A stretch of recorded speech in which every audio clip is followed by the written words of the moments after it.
guys, welcome to First Time Mom Mistakes. My name's Kathy, and today I want to talk about something that was a source of a great deal of stress for me the first year of my baby's growth, which is the so-called milestones, or essentially kind of stages in your baby's development.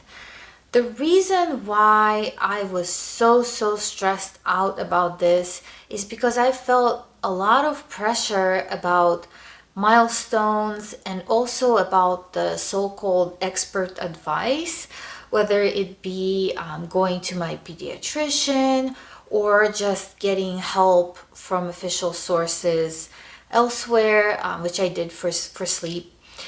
And I really wanted to share all of this in case somebody else is going through the same kind of worry and stress. I do want to point out though that I'm not mentioning here, I'm not talking about, real developmental challenges. So I'm not going to be discussing delays where, obviously it's been 3, 4, 5, 6 months and your baby is just not reaching milestones. That's definitely not my expertise, and that's a whole different story. What I'm talking about is a normal range of your baby's development and kind of feeling stress and pressure for your baby to reach certain things or, move forward at certain periods of time. So let's start with, basically I want to cover several topics. There's sleep, there's eating, so essentially starting solids, and there is just motor skills and your baby's skill set, essentially, how are they developing.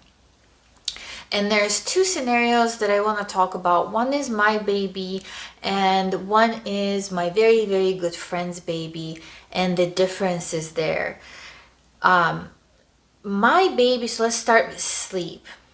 My baby was never a good sleeper. And because of this, we ended up using the swing, not an upright swing, but kind of a cradle swing that more or less has the baby horizontal. We ended up using that for naps for a very, very long time because she just wouldn't sleep otherwise. At night, she was okay in her bassinet, but for naps, she just during the day would not want to sleep anywhere else if she didn't have that motion. So because of this, I ended up trying to get expert advice on sleep and just, transitioning my baby from this swing to the crib, how my baby should be sleeping, schedule, etc. And while some of it was very helpful, the overall experience that I had was I was told, your baby should be doing this right now. Your baby should be at this many naps right now. Your baby should be sleeping this long right now. And it just wasn't fitting my baby. So let me give you a concrete example. Your baby's supposed to establish a 3-nap schedule around 4 to 6 months, depending on the baby. And then around 9 months, they're supposed to drop to 2 naps. And then between a year to a year and a half, they're supposed to drop to 1 nap. Well, my baby, again, was never a good sleeper. She did establish a 3-nap schedule initially, probably around 3 to 4 months. And at 6 months, she just was not having it. She wanted to go down to 2 naps.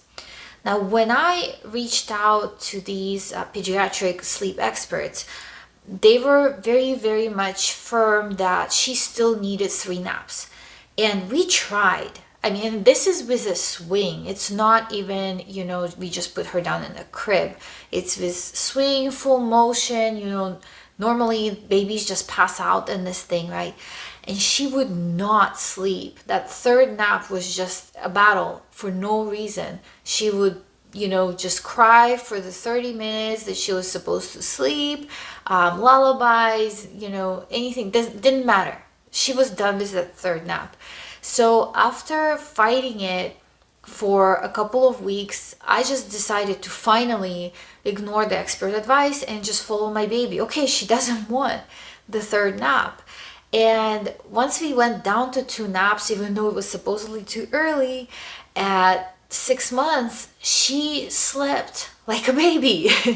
She slept great. She just, took longer naps those two times, and that's it.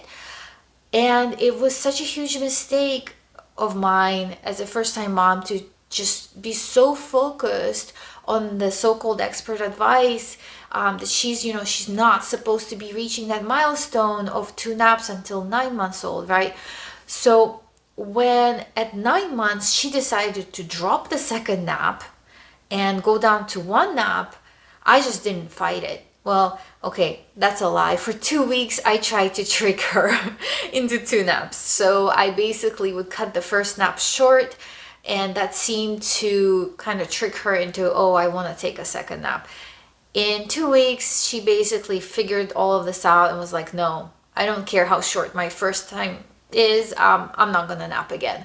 And so I couldn't, I had to go with the baby. I couldn't do anything about it. Again, the expert advice was she absolutely cannot go down to 1 nap until she's at least 12 months, if not like 18 months. And in some cases, even 2 years old.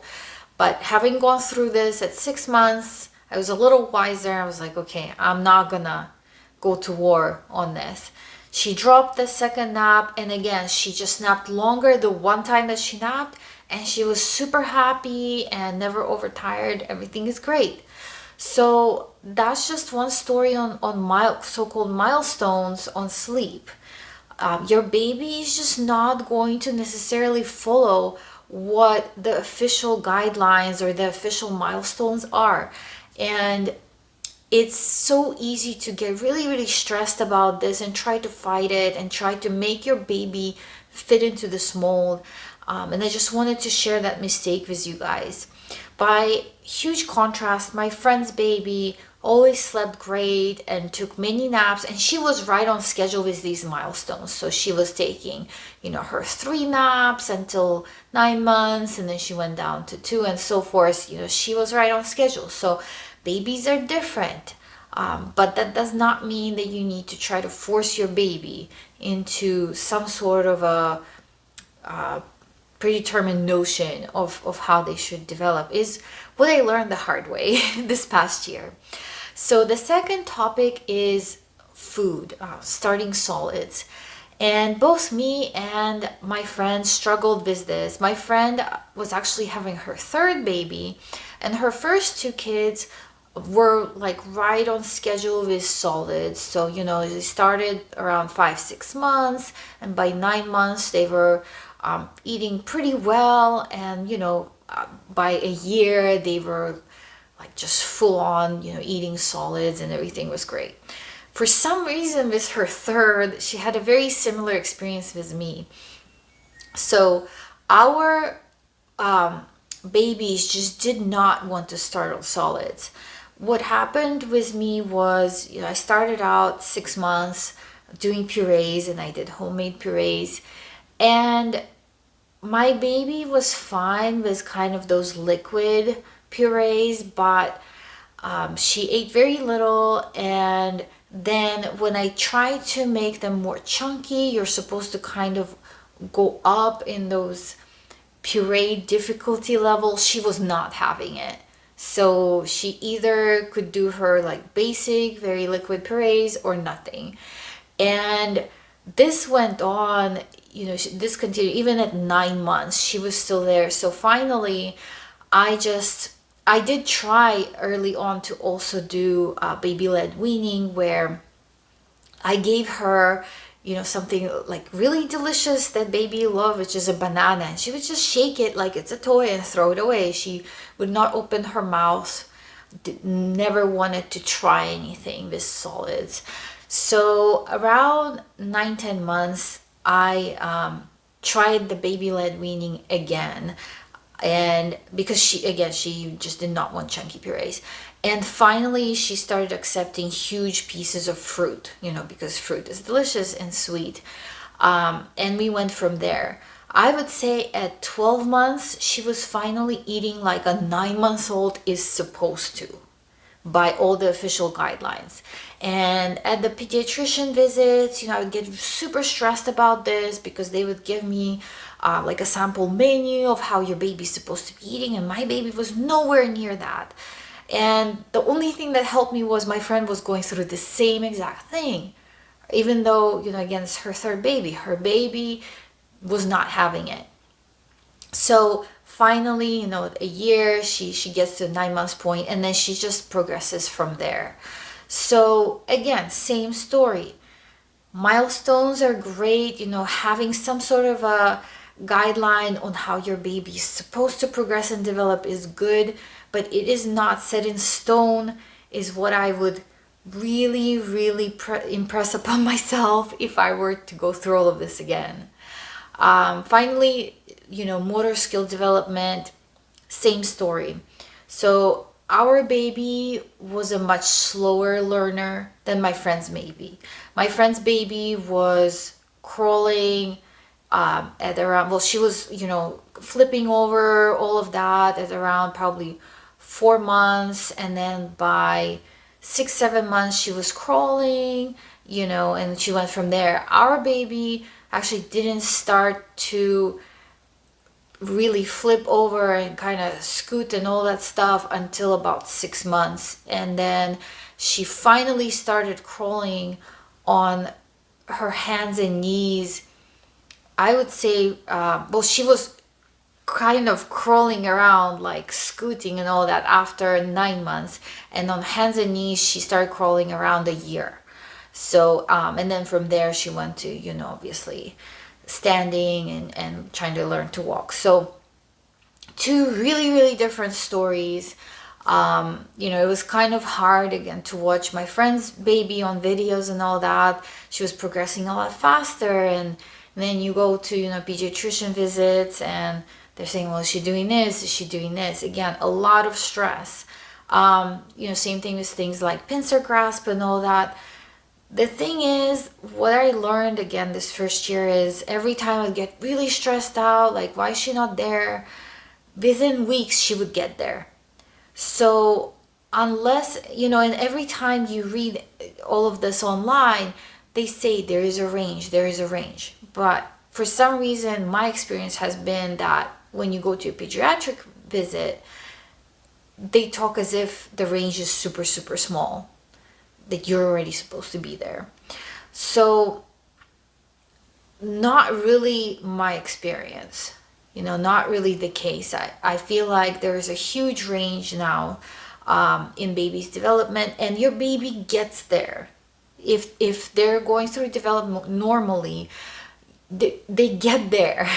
It's just not on this solid schedule. So if you feel like your baby's a little behind, they're not up and up is the pincer grasp yet, or they're only starting to roll when friends' babies like crawling all over the place, just give them a few weeks would be my advice to myself again. Because it's just, we're used to knowing the fact that as adults we're not the same, but for some reason we want to put babies into this mold. And so I just want to send this message out into the world that that is not the case. Babies develop organically, naturally, at their own pace. And yes, there are extreme cases where there's real developmental delays, where it's been like 6 months, and your baby's not getting there. Again, we're not talking about that. We're talking about 3-4 months delays, not even delays, just a range of when your baby hits a certain milestone. And, with my baby, she hit sleep milestones much faster. She hit the motion, kind of motor skill developmental milestones much slower. If we talk about language, that's again another topic, right? When your baby's supposed to start talking, she actually started emulating words a lot sooner than babies are supposed to, and I was shocked. So the first time I heard her very clearly say a word like mama was 5 months old. and by milestones, they get there a lot later. So your baby has areas of development where they're faster, where they're slower, and it's okay. It's not a reason for stress. It's just how we all grow up to be adults, and we're all very different. So I hope this helps somebody, or everyone that is watching this video. If you like my channel, please subscribe. Please check out my other videos. I talk about mistakes I've made. I talk about some tips, reviews, just basically everything to do with being a mom. And I hope to see you again soon.